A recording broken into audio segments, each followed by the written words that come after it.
at home. I welcome you to the e-learning of the Gold Star International School. I'll be handling Basic 4 this afternoon, and our topic today will be identification and uses of nouns. Remember, you've learned some parts of speech in your Basic 1, 2, and 3, and noun happens to be one of them. What is noun as one of the parts of speech? A noun is a naming word or a word that gives the name of something. I want you to repeat after me. A noun is a naming word or a word that gives the name of something. Examples: John, goat, lion, enugu, joy. We've been hearing about noun. When you look around you, within your environment, within and outside your environment, anything that you see has a name, and those names are nouns. In the classroom, we have the board, we have many drawings on the wall. All those things are noun. In your room, when you look, there are some other things you see, neither can we touch them, but we know they are in existence. For example, air, God, sickness. We cannot see sickness. Many times you'll be saying, I'm feeling headache, I'm feeling this, I'm feeling that, but you cannot see it. You can only feel the pain. We all know that God is in existence, but we've not seen him, neither can we touch him. Sometimes air will be blowing on you, so you'll be feeling it, but you cannot hold on to it. Or sometimes you say, I love this person, I hate this person. Have you ever seen love? No. You've not seen love, neither can you touch it. But we know that it's in existence because we feel it.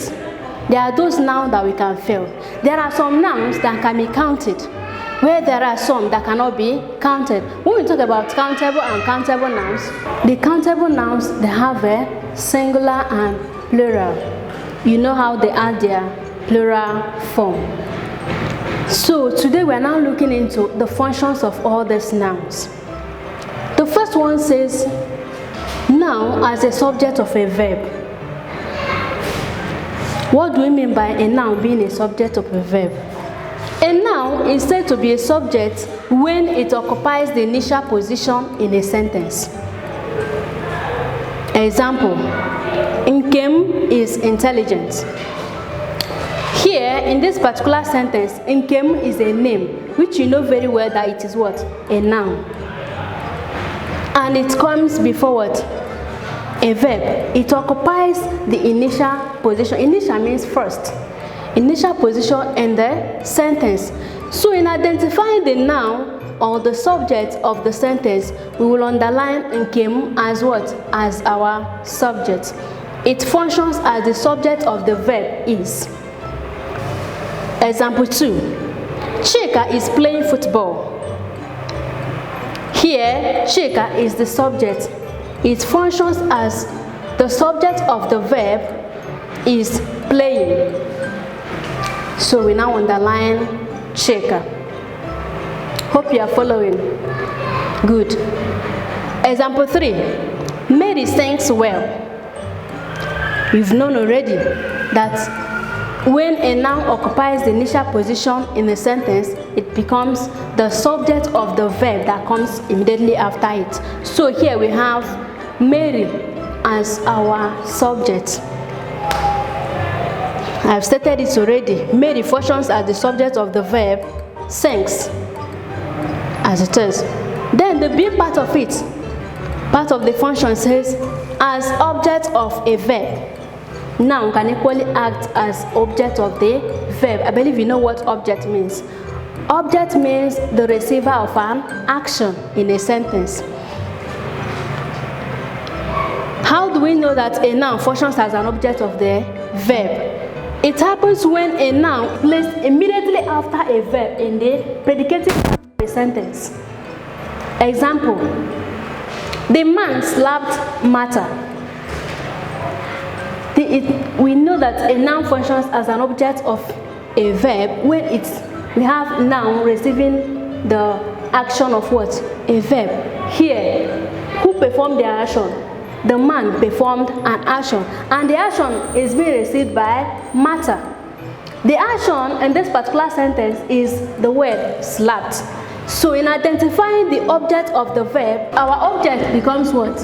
Our object is a matter, being a name. Number 2, the teacher loves the pupils.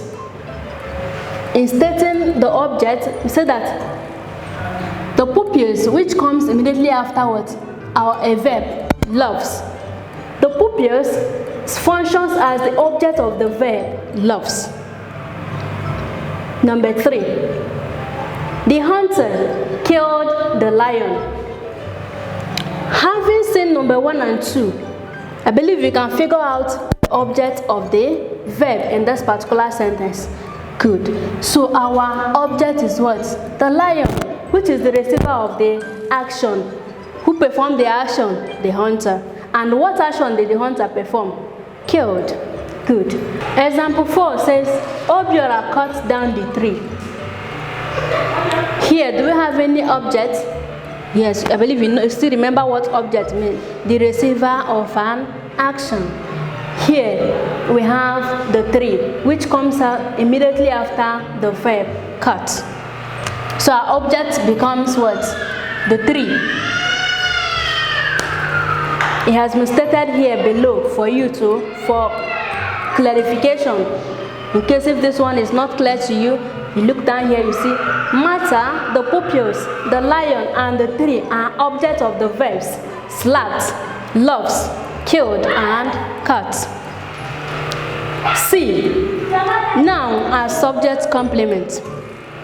What do we mean by this? A noun is said to be subject complement when the noun, which is the subject, is the same thing as the complement. It is also where a noun is used to complete the meaning of a linking verb. Examples of the linking verb, you have is, am, was, were, and many of them. Examples: I am a student. Here, I is the same thing as a student. Who is a student? I. Second, the boys are thieves. Here, the boys is the same thing as what? Thieves. Who are the thieves? The boys. Who are the boys? The thieves. Have you seen it? The complement is the same thing as the subject. Example 3. She is a girl. Who is a girl? She. Who is she? A girl. So if you are to underline, these are our complements. We are coming to that. Helen is a cook. Who is a cook? Helen. Who is Helen? A cook. So let us underline the ones we've answered so far. Then, the last but not the least, Ifeanyi is a governor. What is our subject complement here? A governor. Who is a governor? Ifeanyi. Who is Ifeanyi? A governor. You've seen that here, subject, which is Ifeanyi, is the same thing as what? The complement. Alright, learners, for your homework, underline the subject of the verb in the sentences below. Number 1, Matthew is a captain. Jesus is a savior. Number 3, Jude slammed the door rudely. Number 4, the pupils are learning. Number 5, Ngozi and Nkiru are eating food. Do your homework. Please, in case if you have question, don't forget to write it and paste on the website given to you. Thank you. I remain your able teacher, Teacher Tina. Bye.